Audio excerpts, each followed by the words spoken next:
We're going to be reporting a lot from Geneva in the next few days. Let's begin our news review from what's happening in Geneva, but with a look at what Gulf News is saying.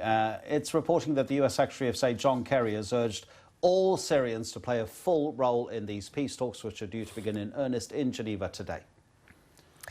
A lot of attention on the central banks and what they've been doing around the world. They're going to new lengths, says this article, to boost their economies. That's in the Wall Street Journal.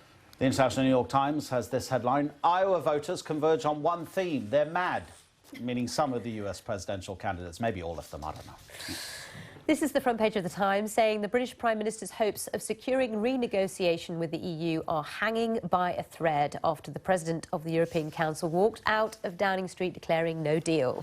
The broadcaster Sir Terry Wogan on pretty much every single front page of the British press. The Independent here has the headline: "Thank you, Terry, for making us feel the world was a cheerier place." He died at the weekend, aged 77. And the South China Morning Post covers a new Guinness World Record in Hong Kong for what it calls the longest hug relay. 290 people hugged it out, apparently. Cornelia and I are cringing over here. We have to do this story? I'm all for it. These two are not. They don't want to be involved. Cornelia Meyer, CEO of MRL Corporation, which is a business consultancy. Great expertise in the Middle East. So what are your hopes for Geneva? Well, I hope against hope that we'll get somewhere. I mean, Kerry is right saying everybody needs to participate, because whilst we're talking in Geneva, people are dying in Syria, and people have been dying in Syria for more than 3 years now. So very important. It's difficult. I have empathy for the opposition who says, the official opposition who says Assad should have no role, but then realistically, somehow one will need to come together. So it's not.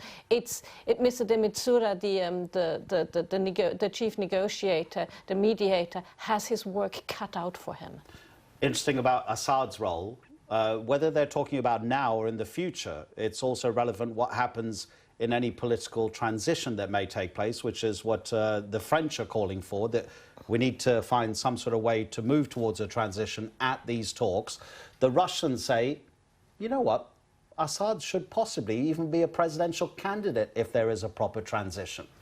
Yeah, well, that's going to be interesting, and that's going to be hard fought out over the next few years. I think the Iranians and the Russians are on one side here. That's the thing in the Middle East.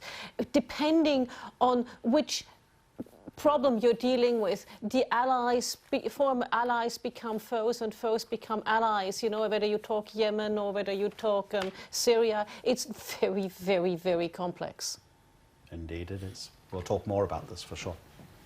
Now, foes, allies, central bankers, they're all in focus again. Mario Draghi, Janet Yellen and Haruhiko Kuroda. It was on Friday that the interest rates were dropped in Japan, which was a surprise. Yeah, well, Kuroda had to do something, because clearly they had gone for massive quantitative easing, and it just didn't bite anymore, it didn't take anymore.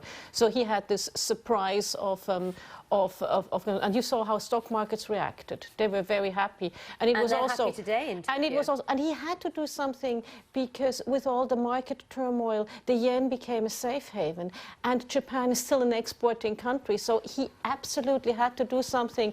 I'm not a fan of negative interest rates, and I'm a bit worried that so many central banks... Just explain to those who are watching thinking, well, why does it matter? But it does matter, because I was not a fan of the very low interest rates. One is you lose a lever. You know, once you've gone into that territory, what can you do? Go further negative? So you lose a lever. And also low interest rates, if you're a pension fund or a saver, you know, the lower the interest rates, the less you get for saving. So we're not encouraging right behaviors. I'm not sure if, well, you don't know what's about to happen. I don't know if you do, Sally, because myself and Leona, the producer, we've got this for you. Can we show it, Andy? Go on, go for it. This is a tweet. Do we have that picture? It's from Pedro da Costa, who's an... Oh, you don't have it? Oh, my word. So I'm setting this up for something. Okay, just explain it. Pedro da Costa is an editorial fellow at the Peterson Institute. Yeah, he's previously from Reuters and the Wall Street Journal. He's a respected economic analyst. And here is his tweet. Look what it says at the top. Central banker. Do you think that's fair? he's basically saying that they're playing with something that they can't really control, that is just a kind of a toy, that is, you know, it's like a cat with a woolen ball. No, I didn't see that because I'm sort of myopic, but that's a bad thing to say. You're myopic, but it was the last tool, and if you have a currency that's appreciating and other macroprudential measures that are not biting, it was the last tool in his kit. But now he has no tools in his kit left. The argument is, if central bankers weren't doing what they're doing, where would we be now? I.e., if the US Federal Reserve didn't massively inject money into the US economy for so long as it did, and the UK to a degree, and the European Central Bank, I mean, where would we be now as a global economy? That's the whole separate argument. But I think we have to be careful also to say that you're talking now on quantitative easing, which I'm all for, but interest rate policies is something separate. It's related, but it's separate. Sure. So we have to divide these issues. The actions of central banks. Anyway, let's move on. In Iowa, these caucuses are interesting because they're really the hardcore voters who are involved. You have to be registered. You can only vote for your own party member. You can't vote for anybody else. Yeah. And it's not necessarily that important. It's the previous presidents have lost Iowa. It's pre-selection of the candidates in the respective parties. It's interesting to see that both Saunders, the opponent of Clinton, and Trump sort of appeal to the same sort of people, white males who feel disenchanted with what's happening in D.C., in Washington, D.C., and they both say, we are not part of that Washington, D.C. elite. And, you know, people like Hillary Clinton and Jeb Bush and you know, also to a certain degree, the senators that are running are part of that Washington elite. Now, very quickly, the Times. Cornelia, let's just state where you are. You believe the UK should stay within the European Union. You're very strong on that point. But how do you think Mr Cameron's going to get it on? Well, I think somehow they will come to a solution. But there's just one point that I'd like to make. When Mr Cameron started the renegotiation and started to talk about, you know, the whole migration issues and not giving benefits to European migrants, was a different EU. Since then, millions of people have fled from non-EU countries into Germany, into Sweden, into these countries. So, you know, there's just less empathy for what he's asking for. Wiggle room at the moment. Yes, there's less empathy for his demands because they're just really bigger problems. Every country in the world has its broadcasting legends. Oh, yeah. And surely Sir Terry Wogan was this country's broadcasting legend. He was an Irishman who was popular all over the UK. We sort of all grew up to him, or, you know, as teenagers or later to him. The other thing is, this, you said it, he's an Irishman.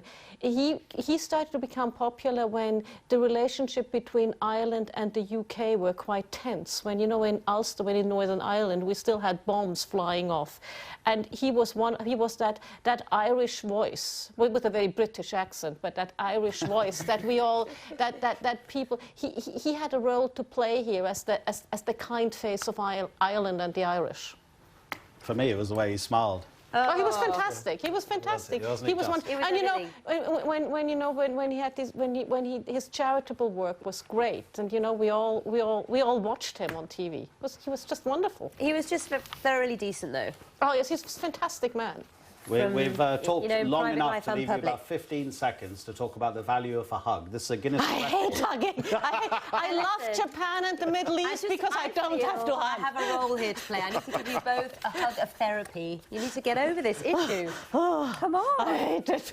Cornelia, thank you very much indeed. It's a good way to start a Monday, probably. You know, yeah, but, a warm hug. Yeah. Take care. Thank you very much indeed, Cornelia Meyer. Bye-bye. Have a good day.